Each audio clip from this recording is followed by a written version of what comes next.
বাগেরহাটের মোংলায় রাতভর অভিযান চালিয়ে দুইজনকে আটক করেছে কোস্টগার্ড। গোপন সংবাদের ভিত্তিতে মঙ্গলবার মধ্যরাত 1টা থেকে ভোর 5:30 পর্যন্ত বাংলাদেশ কোস্টগার্ড পশ্চিম জোন, নৌবাহিনী ও পুলিশ এর সমন্বয়ে বাগেরহাটের মোংলা থানার চিলা ইউনিয়নের জয়মনিরঘোল এলাকায় একটি যৌথ অভিযান পরিচালনা করে। অভিযান চলাকালীন উক্ত এলাকা হতে দুইজন দুষ্কৃতকারী মুহাম্মদ আব্দুল খালেক খান ও মুহাম্মদ নূর আলী শেখকে আটক করা হয়। আটককৃত ব্যক্তিদ্বয় আওয়ামী লীগের নেতাকর্মী।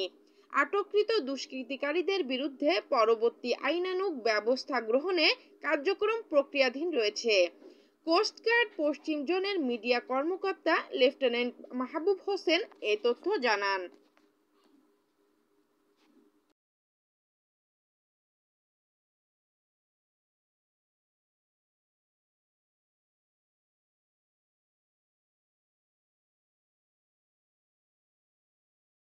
তানজিলা কবির, নিউজ ডেস্ক।